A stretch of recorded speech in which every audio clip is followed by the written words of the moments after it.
AI के top 8 coin कौन से हैं और उसके टारगेट्स क्या हैं। अब इसका मतलब ये नहीं कि एआई कॉइन, बल्कि चैट जीपीटी, परप्लेक्सिटी, माइक्रोसॉफ्ट को पायलट के मुताबिक टॉप 10 कॉइन्स कौन से हैं और उनके टारगेट्स क्या हैं। अब मैं ये बता दूं कि मैं इनमें से बेशतर टारगेट्स को तस्लीम नहीं करता, लेकिन जो कुछ है वो ईमानदारी से आप तक पहुंचा रहा हूं। तो आए इसे जानते हैं। मैं हूं अली रेहान, आप देख रहे हैं crypto Baba. Let's dive deep.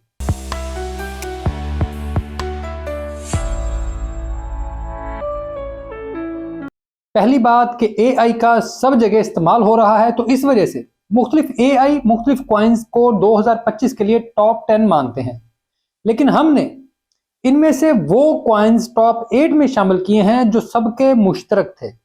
अब इसके लिए 3 एआई सिस्टम्स का सहारा लिया गया है। उनमें से एक तो चैट जीपीटी है, क्योंकि ये सबसे मशहूर है। फिर माइक्रोसॉफ्ट का सिस्टम को पायलट है, और उसके बाद ओपन सोर्स परप्लेक्सिटी है, जिससे ये टॉप 10 बने हैं।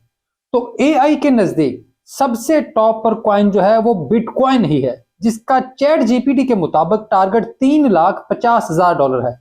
परप्लेक्सिटी के मुताबिक टारगेट 2 लाख है, और को पायलट के मुताबिक टारगेट 3,50,000 है। और बेस केस में सबका टारगेट कम से कम $1,75,000 है। अब आप देखें कि एआई के नजदीक भी बिटकॉइन अब भी बहुत ज्यादा बुलिश है, और मार्केट में अभी बहुत बड़ी बाइंग की ताकत मौजूद है, जो पूरी मार्केट को बहुत ऊपर लेकर जाएगी। इस वजह से इन चेहरों को याद रखें जो आपको बेचकर भागने का कह रहे थे। अब बारी है इथेरियम की, लेकिन मेरे नजदीक एआई के टारगेट्स बिल्कुल अच्छे नहीं, क्योंकि चैट जीपीटी के मुताबिक टारगेट $6,000 है, और को पायलट और परप्लेक्सिटी के मुताबिक टारगेट $10,000 है। अब ये दोनों टारगेट्स मेरे नजदीक बहुत थोड़े हैं, क्योंकि अगर मार्केट $10 ट्रिलियन के मार्केट कैप से ऊपर जा रही है, तो इसका मतलब है कि इथेरियम का टारगेट $20,000 से ऊपर होना चाहिए।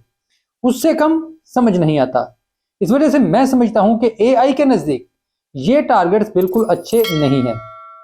फिर तीसरा कॉइन है सोल, जहां टारगेट्स बहुत ही हल्के हैं। चैट जीपीटी के मुताबिक $725, परप्लेक्सिटी के मुताबिक $555, और को पायलट के मुताबिक सिर्फ $500। अब ये इतने छोटे टारगेट्स हैं, जिनके बारे में कोई आम बच्चा भी जानता है कि ये ठीक नहीं है। इस वजह से मैंने कहा था कि मैं इन टारगेट्स को ठीक नहीं समझता, लेकिन एआई की बात है तो वैसे ही आप तक पहुंचा रहा हूं जैसे ये बयान हुई है। एआई का चौथा क्वाइन TRX यानी ट्रोन है। चैट जीपीटी के लिए ट्रोन का टारगेट $1.10, $1.10 लगा लिया है। परप्लेक्सिटी के मुताबिक सिर्फ $0.37, और को पायलट के मुताबिक $0.73 है। अब मेरे नजदीक तो ये टॉप 4 कॉइन किसी भी तरह नहीं बनता, सवाए जालसाजी के ये लोग कुछ नहीं करते। लेकिन एआई के नजदीक ये चौथा अहम तरीन कॉइन है। अब 5वें नंबर पर XRP है। इसके टारगेट्स फिर भी अच्छे हैं, कदरे बेहतर हैं, और मैं भी इसको ऐसे ही देखता हूं। चैट जीपीटी के मुताबिक XRP का टारगेट $7 है, परप्लेक्सिटी के मुताबिक $5.25, लेकिन को पायलट के मुताबिक ये $27.50 है। जी, $27। तो मेरा ख्याल है कि को पायलट का टारगेट काफी अच्छा है, और ये काफी हद तक रियलिस्टिक है, तो इस वजह से मैं इसे सही समझता हूं। फिर छठे नंबर पर एआई के नजदीक कार्डानो अहम है, यानी एडा। तो उनके लिए इसका टारगेट $3.20 है, परप्लेक्सिटी के मुताबिक $3, और को पायलट के नजदीक ये कोई ज्यादा लंबा टारगेट नहीं लेगा। अब मैं इसे वैसे ही ज्यादा पसंद नहीं करता, तो जो भी टारगेट हो मुझे कोई फर्क नहीं पड़ता। अब 7वें नंबर पर एआई के नजदीक एवेक्स है, जो मेरा फेवरेट कॉइन है, और मेरे नजदीक एआई ने यहां पर सिर्फ खच मारी है। लेकिन बहरहाल मैं इसके टारगेट भी आपके सामने ईमानदारी से शेयर करूंगा। चैट जीपीटी के मुताबिक इसका टारगेट $84 है, $84। परप्लेक्सिटी के मुताबिक $95, और को पायलट के मुताबिक 100+ का कुछ टारगेट है। अब ये इतना बुरा लगा, मुझे बताते हुए भी अच्छा नहीं लगा, लेकिन क्या करूं, बताना तो था। इस वजह से मैं एआई को अभी बहुत ही हल्का समझता हूं। कम से कम क्रिप्टो में उनके नजदीक अभी कोई प्रिडिक्शन उनकी मुझे समझ नहीं है।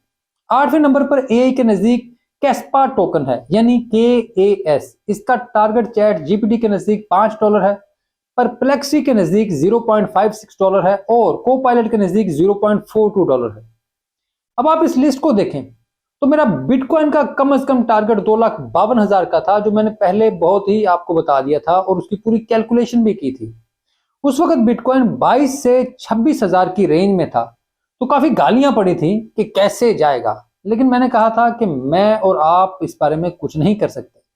बिटकॉइन घड़ी की सुइयों की तरह चलता है और ये कम से कम वहां तक जाएगा, इससे ऊपर भी बिल्कुल जा सकता है, लेकिन बाकी जितने भी कॉइन्स के टारगेट हैं जो मुख्तलिफ एआई दे रही हैं, ये मेरी समझ से बाहर हैं, क्योंकि ये इंतहाई थोड़े हैं, या शायद एआई सेफ प्ले कर रही है। क्योंकि अब पूरी मार्केट देखें, इथेरियम 5,000 के करीब तो पिछले बुल रन में ही चला गया था।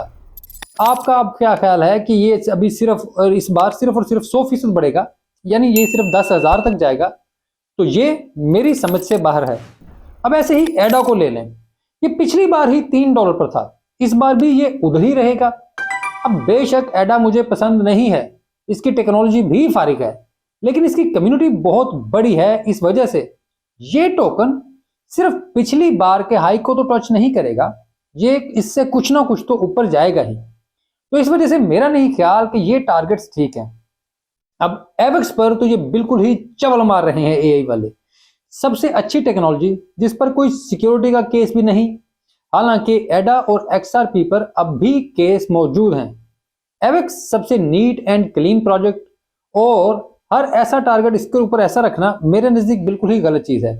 अब ये एआई की अपनी बाइस है या कोई और टेक्निकल वजह है, लेकिन मैं समझता हूं कि ये बहुत ही गलत चीज है कि एआई कुछ खास कॉइन्स के बारे में राय को गलत अंदाज से बयान करे, क्योंकि इस टेक्नोलॉजी से इतने ज्यादा लोग मुतासर हैं कि इसे सच मान लेते हैं कि एआई ने ये बात कर दी है, बल्कि उसके ऊपर ईमान ले आते हैं।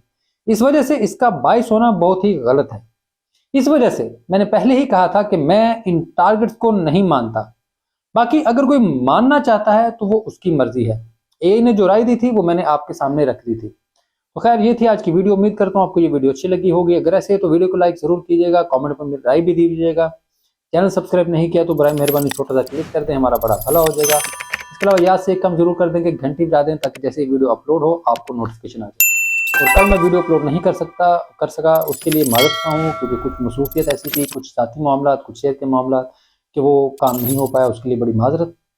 और मुझसे रब्ता करने के लिए आप एक्स पर रब्ता कर सकते हैं, एक्स नहीं चल रहा होता, लेकिन खैर कोशिश करते हैं कि किसी न किसी तरीके से वो चल जाए। कल परसों वो शायद चल भी रहा था, शायद हुकूमत वाले उसको पीछे से बंद करना भूल गए थे, या वो खुद से ही कुछ चक्कर था, लेकिन खैर देखते हैं क्या बनता है इसका भी।